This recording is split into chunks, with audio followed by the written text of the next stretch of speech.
12일 수요일입니다. 새벽 성서 읽기. 오늘은 하나님의 섭리 속에 있는 인생이란 제목으로 함께 은혜 나누고자 합니다. 조지 뮬러 목사의 말입니다. 하나님의 섭리는 우리의 인생의 모든 사건을 통해서 그분의 목적을 이루어 가십니다. 우리는 그분의 선하심과 지혜를 신뢰해야 합니다. 네, 그래요. 하나님의 섭리만큼 가장 강력하고 또 안전한 길은 없지요. 자, 그래요. 오늘 사무엘상 9장 3절에서 10절 말씀 함께 읽도록 하겠습니다.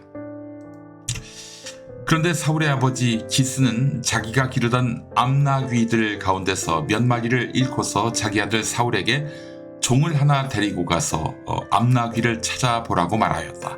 사울은 종을 데리고 에브라임 산간 지역과 살리사 지방으로 두루 다녀 보았으나 찾지 못하였다. 사알림 지방까지 가서 두루 다녀 보았으나 거기에도 없었다. 베냐민 지방도 다녀 보았으나 거기에서도 찾지 못하였다. 그들이 숲 지방으로 들어섰을 때에 사울이 자기가 데리고 다니던 종에게 말하였다. 그만 돌아가자. 아버지께서 암나귀들보다 오히려 우리 걱정을 하시겠다. 그러자 그 종이 그에게 말하였다. 보십시오. 이 성읍에는 하나님의 사람이 한 분 계시는데 존경받는 분이십니다. 그가 말하는 것은 모두 틀림없이 이루어진다고 합니다. 그러니 이제 그리로 가보시는 것이 어떨는지요. 혹시 그가 우리에게 우리가 가야 할 길을 알려줄지도 모릅니다. 사울이 종에게 말하였다. 그래, 한번 가보자. 그런데 우리가 그분에게 무엇을 좀 가지고 가야겠는데 우리 주머니에는 빵 하나도 남아있지 않으니 하나님의 사람에게 드릴 예물이 없구나. 우리에게 뭐 남아있는 것이 좀 있느냐? 종이 다시 사울에게 대답하였다.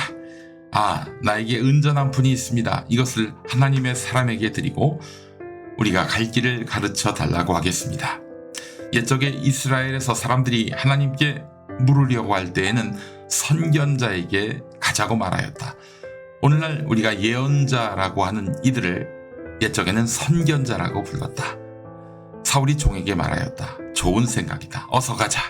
그리하여 그들은 하나님의 사람이 있는 성읍으로 갔다. 네, 여기서 하나님의 사람은 누굽니까? 바로 사무엘입니다.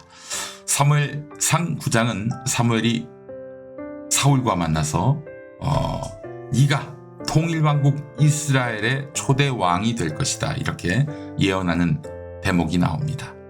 사울이 누구일까요? 기스의 아들이라고 말씀드렸습니다. 베냐민 지파였지요. 사울은 이스라엘에서 가장 잘생겼고 키도 큰 청년이었다고 합니다. 자, 그런데 오늘 본문에 보니까 사건이 있었습니다. 사울의 아버지 기스가 암나귀들을 잃었습니다. 기스는 사울에게 종 하나를 데리고 암나귀들을 찾으러 가라고 명령합니다. 그래서 온갖 군대를 다녀보았지만 못 찾았어요. 그 와중에 사무엘을 만납니다.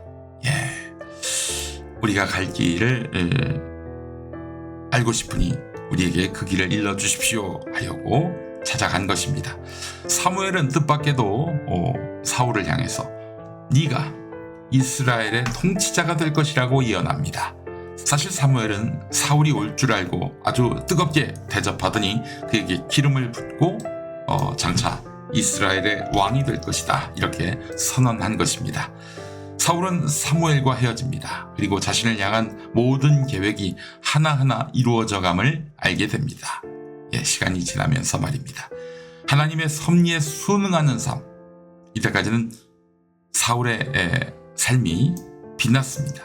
자, 이 과정을 보면은 사울의 삶이 가장 빛났을 때가 아니었을까 싶은데요. 그러나 나중에 사울이 왕이 되고 그 후의 삶이 어떻게 바뀝니까? 급격하게 하향 곡선을 긋게 되지요. 질투심으로 다윗을 죽이려고 하고 무당신을 가까이 하고 마침내 왕으로서 마땅히 해야 할 백성에 대한 도리도 하지 않았습니다. 그렇게 해서 그는 전투에서 죽고 맙니다. 이런 예화를 봤습니다. 해리엇 터브먼, 노예로 태어나서 미국 남부에서 노예 생활을 하다가 탈출한 뒤 북부로 도망쳤습니다. 수많은 다른 노예들을, 그런데 이 사람은 자유로 이끌었습니다. 자기 몸 하나 건사하기 쉽지 않았는데 말이죠.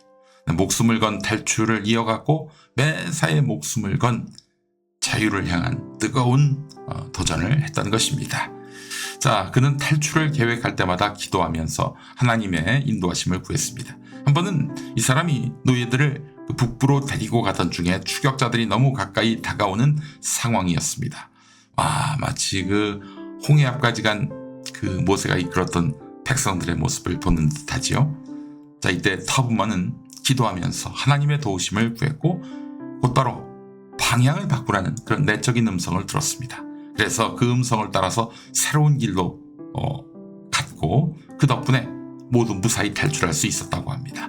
터브먼은 평생 동안 하나님의 섭리와 인도하심을 의지하며 수많은 사람들을 자유로 이끌었다고 합니다.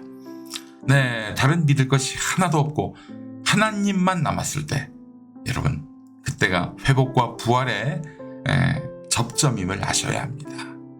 네, 그렇습니다. 하나님 외에 주변에 도움을 구할 존재가 없을 때는 정말 긴박하고 위험스러운 인생이 아니라 복되고 또한 밝은 인생이 되는 것입니다. 여러분, 그런 하나님을 간구하시기 바랍니다. 늘 하나님과 동행하시면서 어려운 일이 있을 때 나에게 길벗이 되달라고 요구하시면 어떨까요? 기도하시겠습니다. 하나님, 잃어버린 암나귀들을 찾기 위해 떠난 여정이 어떻게 이스라엘의 첫 번째 왕으로 인도되는지 보여준 사건. 네, 우리를 향한 무궁무진한 계획이 있음을 느끼게 됩니다. 우리에게도 그런 무궁무진한 계획이 있음을 고백합니다. 늘 하나님의 계획과 섭리를 간구하며 당신에게 쓰임새가 있는 인생이 되도록 애쓰겠사오니 주님, 우리를 써주옵소서. 예수님의 이름으로 기도합니다. 아멘. 네, 어노인팅 기름 부으심 송정민 씨의 노래로 또 함께 하시죠.